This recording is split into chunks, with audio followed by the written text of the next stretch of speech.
Butterfly's Dream. Children's Stories from China. Retold by Ippo, Keido. Illustrations by Kazuko G. Stone. The stories of the Taoist teacher and storyteller Chuang-Tzu has long been revered for their whimsical simplicity and childlike sense of wonder. Admired by poets, artists, and philosophers, his stories ask us to see the world from new and unique perspectives.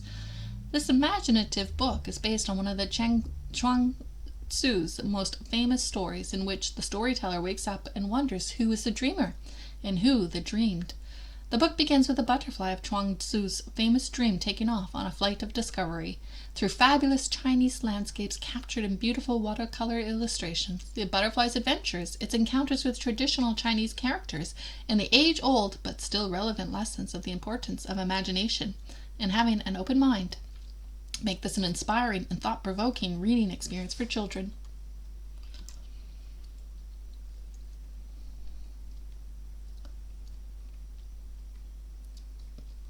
Chuang-Tzu's Dream.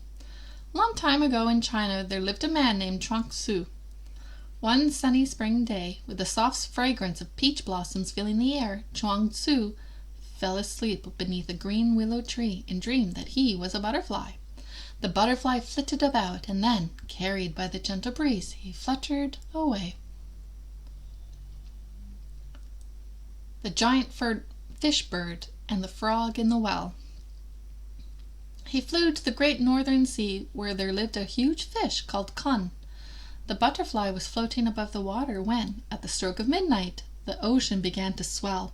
Suddenly, the Kun leaped out of the sea and transformed into a giant bird called a peng. The peng flapped his enormous wings, churning up the ocean for miles and miles, and rose up into the night sky. Flying toward the southern sea, the peng's wings spanned the entire sky. Rising higher and higher, the peng saw the sky and the ocean stretching away forever, blue layered on a top of blue.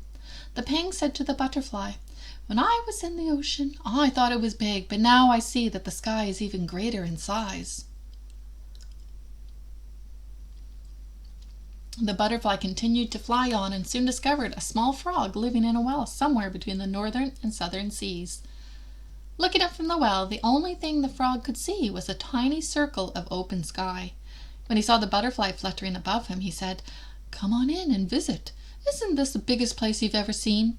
The butterfly responded, "You have no idea of the difference between big and small. The great northern sea is 1,000,000 times bigger than this tiny well.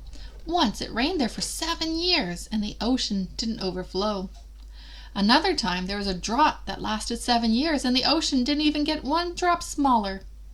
The frog, who had lived in the well his whole life, could not believe what he had heard. He thought the butterfly must be lying. The butterfly decided to leave and said to himself, "One who lives in a small world cannot even imagine the great big world outside of his home."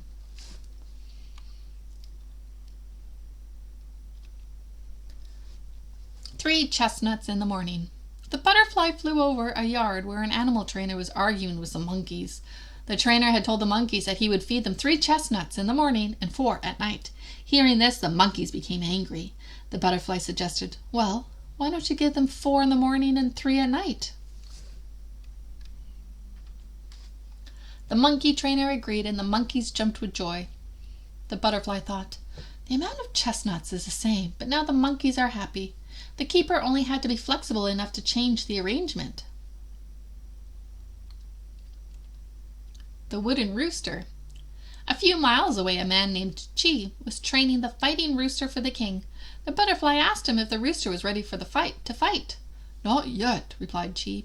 "He is too arrogant and proud of his own strength."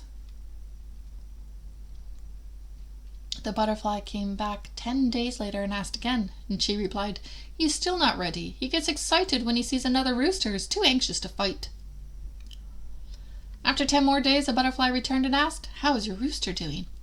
"Better," said Chi. "He's a little calmer, but he still looks angry when he hears another rooster." Finally, when another 10 days had passed, Chi told the butterfly, "He is perfect. When another rooster crows, he remains completely still, as if he were made of wood. The other roosters will take one look at him and run away." The butterfly said, "One who is quietly confident and calm has real power and strength, not one who is easily excited."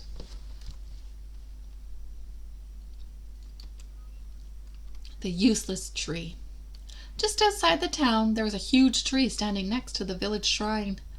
This tree was bigger than a mountain, and some of its branches were as wide as most other tree trunks. A famous carpenter came to look at the tree, and after studying it for a while, told his assistants, "I can't use this tree. Its wood is too crooked to make any kind of furniture. It is too heavy to make into a boat. It is too hard to make into lumber to build a house. It is completely useless." "Useless compared to what?" asked the tree. "Some trees are torn apart for their fruit, while others are chopped up for their lumber and die while they are still young. Being useless has been very useful. That's how I've come to live so long and to grow so large. Now many people and animals can come and sit under the shade that I provide." The butterfly, tired from all of his traveling, settled down under the giant tree's branches to sleep in its shade. No sooner had the butterfly fallen asleep than he began to dream that he was a man named Chuang-Tzu.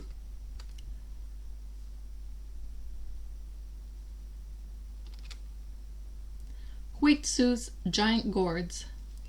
Chuang-Tzu visited his friend Huitzu, who had some giant gourds. Huitzu told Chuang-Tzu, "The king of Wei sent me some seeds for gourds, but they grew so big that I can't use them for anything. They are too heavy to be water pitchers and too shallow to be dippers. They're useless." Chuang-Tzu said, "Your head is full of mush.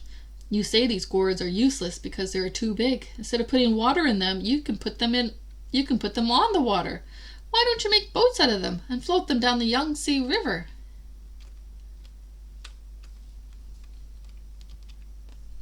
So Chuang-Tzu, using a gourd as a boat, went drifting down the river, past hills and pastures, past the big tree, past the man with a rooster, past the monkeys eating their chestnuts, and past the little well where the frog lived. Chuang-Tzu just kept floating as the river, as free as the giant peng that was flying overhead. The butterfly's dream. Under the huge tree, the butterfly awoke. "What a strange dream," he thought. "I don't know if I am a butterfly dreaming that I was Chuang-Tzu, or if I am Chuang-Tzu dreaming I am a butterfly." And at that moment, Chuang-Tzu awoke from under the green willow and asked himself, "Am I Chuang-Tzu dreaming that I was a butterfly, or am I a butterfly who's dreaming that I am a man named Chuang-Tzu?"